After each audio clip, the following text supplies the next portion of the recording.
Once upon a time, there lived a beautiful young woman named Zuri. Her beauty was known far and wide, and many suitors came to ask for her hand in marriage. However, Zuri had a secret she was determined to keep at all costs. Zuri's secret was her incredible strength. Unlike other women in the village, she possessed the strength of 10 men. She could lift heavy boulders, uproot trees, and run faster than the wind. This strength, however, was a gift given to her by the spirit of the forest, who had warned her never to reveal it to anyone, for it would bring great trouble upon her and her family. Every evening, Zuri would sneak into the forest to practice her strength, lifting falling logs and racing with the deer. She enjoyed her secret life, but as she grew older, the pressure to marry became stronger. Her parents, Nizi and Juma, were kind and loving, but they worried about Zuri's future.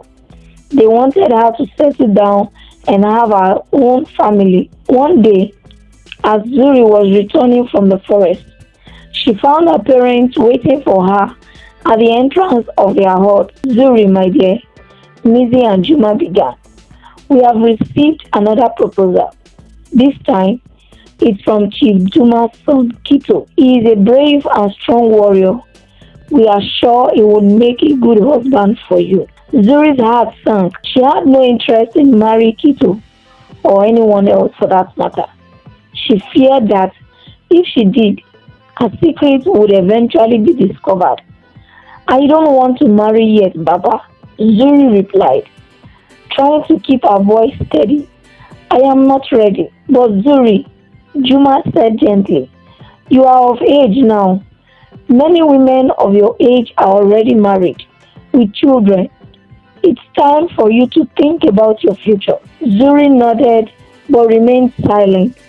She knew she had to do something to keep her secret safe. She couldn't let anyone, not even her parents, know the truth about her strength. As night fell, Zuri lay awake staring at the thatched roof of her house. She knew she had to come up with a way to fend off her suitors without revealing her secret. And then an idea began to form in her mind. She could challenge each suitor to a contest of strength, knowing that no one would be able to match her. This way, she could avoid marriage without arousing suspicion. With a determined look in her eyes, Zuri whispered to herself, "I will fight for my freedom and I will protect my secret." The next morning, Zuri shared her plan with her parents, Baba and Mama. She began, "I have decided to accept suitors, but only those who can prove themselves in a contest of strength. If a man can defeat me, then I will marry him." Nizi and Juma exchanged worried glances. "Zuri, are you sure about this?" Juma asked. "What if someone gets hurt?" "Don't worry, Mama," Zuri assured her. "I will be careful, but I must find someone who is truly worthy." Words of Zuri's challenge spread quickly through the village. Many young men were eager to prove their strength and win her hand in marriage. The first to step forward was Kito, the son of Chief Juma. He was confident and proud, certain that he would defeat Zuri. The entire village gathered at the village square to watch the contest. Kito stood tall and strong. Zuri, on the other hand, appeared calm and composed, hiding her true strength. "Are you ready, Zuri?" Kito called out, a smile on his face. "Yes, Kito," Zuri replied. "Let's begin." The contest started with a test of lifting. A massive stone, too heavy for most men, was placed in the center of the clearing. Kito went first. With a great effort, he managed to lift the stone a few inches off the ground before dropping it with a heavy breath. The crowd cheered, impressed by his strength. Then it was Zuri's turn. She stepped forward, took a deep breath, and effortlessly lifted the stone above her head, holding it there for several moments before gently placing it back down. The crowd gasped in amazement. Kito's face turned red with embarrassment. He had been defeated by a woman, and not just any woman, but the one he hoped to marry. He bowed his head in defeat and left the gathering. Zuri smiled to herself. Her plan was working. She had protected her secrets and remained free. But she knew this was only the beginning, because more suitors would come, and she would have to face them all. As the days went by, more men came forward to accept Zuri's challenge. Each one was confident, but each one was defeated. Zuri's strength and skill left them all in awe. Her secret remained safe, and she continued to live her life on her own terms. But Zuri knew that she couldn't keep this up forever. Sooner or later, someone would come who might uncover the truth. She needed to find another way to protect her secret and her freedom. One afternoon, as Zuri was returning from the forest, she noticed a stranger sitting by the edge of the village. He was an old man with a long white beard and kind twinkling eyes. He looked weary, as if he had traveled a great distance. "Greetings, old man," Zuri said, approaching him. "What brings you to our village?" The old man looked up and smiled. "Greetings, young one. I am Rafiki, a wanderer.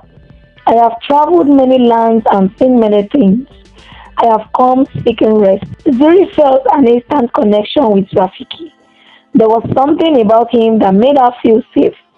"You are welcome to our village, Rafiki. Please come with me. You can rest at our home." Zuri led Rafiki to her family's hut, where Juma welcomed him warmly. Mizi was out in the field, but Zuri knew he would be pleased to meet Rafiki later. As they sat down to eat, Zuri couldn't help but feel that Rafiki might be the key to solving her problem. After their meal, Zuri told Rafiki about her challenges and the pressure to marry.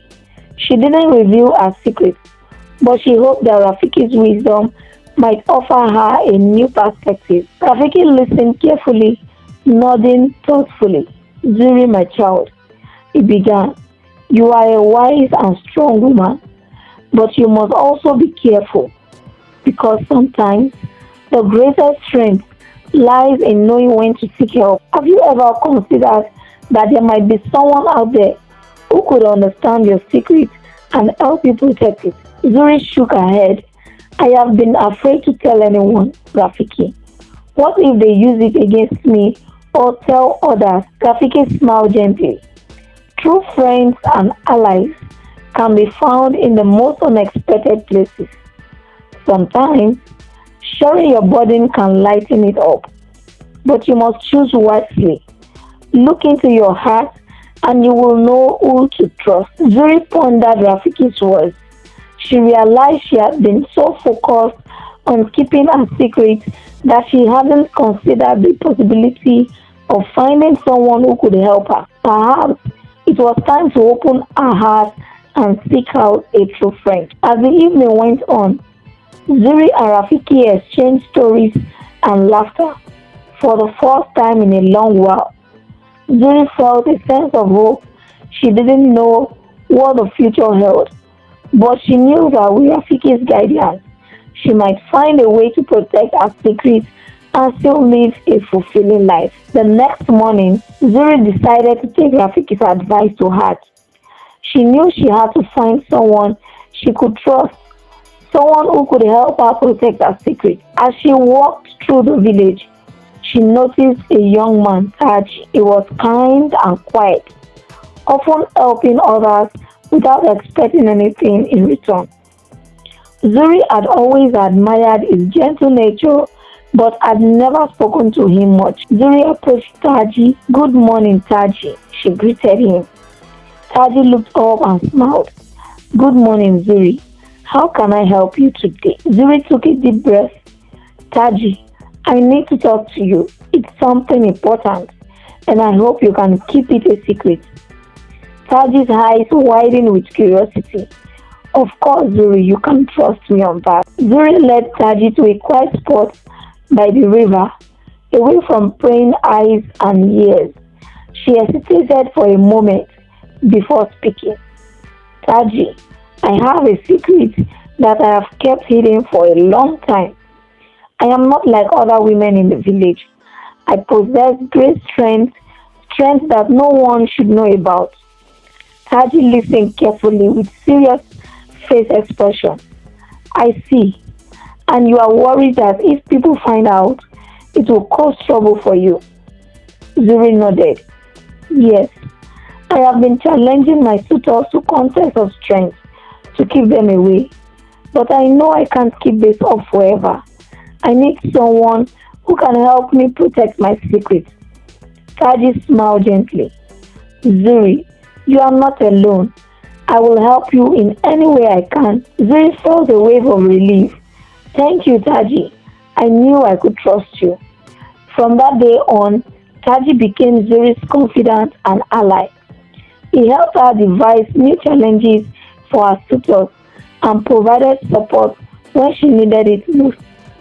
Together, they worked to keep her secret safe and ensure that she remained free. As the weeks passed, Zuri and Taji grew closer. Zuri realized that she had found not only a trusted friend, but also someone who understood and accepted her for who she truly was. One evening, as they sat by the river, Taji turned to Zuri and said, Zuri, you are the strongest and most amazing person I have ever met. You don't need to hide your strength or be afraid. There will come a time when you can embrace who you are without fear. Zuri smiled, her heart filled with gratitude. Thank you, Taji. Your friendship means everything to me. One morning, a new suitor arrived in the village. His name was Kelly, and he was known for his intelligence. Kelly had heard about Zuri's challenge and was intrigued. He decided to try his luck, confident that he would outsmart her. Kelly approached Zuri's hut and greeted her politely. Good day, Zuri. I am Kelly. I have come to accept your challenge. Zuri studied Kelly for a moment. He didn't seem like the usual suitors who relied on their muscles. Very well, Kelly. What kind of challenge do you propose? Kelly smiled. I propose a riddle contest. If I can outsmart you with my riddles, you will consider marrying me. If you can outsmart me, I will leave and never bother you again. Zuri thought about it. A riddle contest was different from the physical challenges she usually faced. It might be interesting and less risky. Alright, Kelly, I accept your challenge. The villagers gathered around, eager to witness the unusual contest. Kelly began with his first riddle. I speak without a mouth and hear without ears. I have no body, but I come alive with wind. What am I? Zuri pondered for a moment and then smiled. An echo, she answered. Kelly nodded, impressed. Very good, Zuri. Now it's your turn. Zuri thought for a moment and then asked, I am not alive, but I grow. I don't have lungs, but I need hair. What am I? Kelly, deep in thought, after a few moments, he answered and said, Fire. Zuri nodded. Correct. Your turn now. The contest went back and forth, each riddle more challenging than the last. The villagers watched in surprise. Finally, Kelly came up with a particularly difficult riddle. I can be cracked, made, told, and played. What am I? Zuri thought hard, but she couldn't come up with any answer. After a long while, she admitted defeat. I don't know, Kelly. What is it? Kelly smiled triumphantly. It's a joke, he replied. The villagers erupted in applause, impressed by Kelly's cleverness. Zuri became worried. She had lost the contest. Would she have to marry Kelly now? Kelly approached Zuri and said, "You are incredibly intelligent, Zuri. I enjoyed our contest very much, but I can see that you are not ready to marry, and I respect your strength and independence. I will leave, as promised." Zuri was relieved and grateful. "Thank you, Kelly. You are a worthy opponent and a kind person." Kelly smiled and bowed before leaving the village. Zuri realized that not all suitors were interested in her strength or beauty. Some, like Kelly, valued her mind and spirit. She felt a sense of hope that one day she might find someone who truly understood and accepted her for who she was. Weeks went by. Zuri continued to face new suitors, each one determined to win her hand in marriage. Some were strong, some were clever, and some were kind-hearted. But Zuri remained undefeated, her secret still safe with her. However, not everyone in the village was happy with Zuri's challenge. There was a young woman named Nai who had always been envious of Zuri's beauty and the attention she received from the suitors. Nai decided that she would find a way to expose Zuri's secret and humiliate her in front of everyone. Nai began to spy on Zuri, hoping to catch her practicing her strength in the forest. She followed Zuri one evening and hid behind a tree, watching as Zuri lifted a heavy log with ease. Nai's eyes widened in disbelief. She had finally discovered Zuri's secret. Excited and determined to expose Zuri, Nai ran back to the village and spread the news. "Zuri is hiding something from all of us," she exclaimed to the villagers. "She has the strength of 10 men. She has been deceiving us all." The villagers were shocked and curious. They gathered around Zuri's hut, demanding an explanation. Mizi and Juma were shocked and concerned for their daughter. Zuri stepped out of the hut, her heart pounding. She knew she couldn't deny the truth any longer. "Yes, it is true," she said, her voice steady. "I have been blessed with great strength by the spirit of the forest. I kept it a secret because I feared it would bring trouble to my family and me." The villagers murmured among themselves, unsure of what to think. Nai, on the other hand, was not satisfied. "You have been lying to us all, Zuri. You have been using your strength to avoid marriage. You should be ashamed of yourself." Haji, who had been standing quietly in the crowd, stepped forward. "Zuri had done nothing wrong," he said firmly. "She has used her strength to protect herself and her family. She has shown great wisdom and courage." The villagers nodded in agreement, realizing that Taji was right. Zuri's strength was a gift, not a curse. She had every right to use it as she pleases. Chief Juma, who had been listening intently, spoke up. "Zuri, you have proven yourself to be a remarkable and strong young woman. Your secret is no longer a burden you need to carry alone. You have our support and respect." Zuri felt a wave of relief and gratitude. She had been afraid of this particular moment, but now she realized she was not alone. Her village stood behind her, and her secret was no longer a source of fear. Nai, seeing that her plan had backfired, ran away in defeat. Zuri had faced her greatest challenge and emerged victorious, her strength and courage shining brightly. With her secret exposed, Zuri felt a newfound sense of freedom. She no longer had to hide her strength or fear what others might think. The villagers had accepted her for who she was, and she could finally embrace her true self. Life in the village continued as usual, but there was a noticeable change in how people treated her. They respected her strength and admired her courage. Zuri felt more connected to her community than ever before. Taji remained by her side, supporting her all the way. Their friendship deepened and Zuri realized that Taji had become more than just a friend.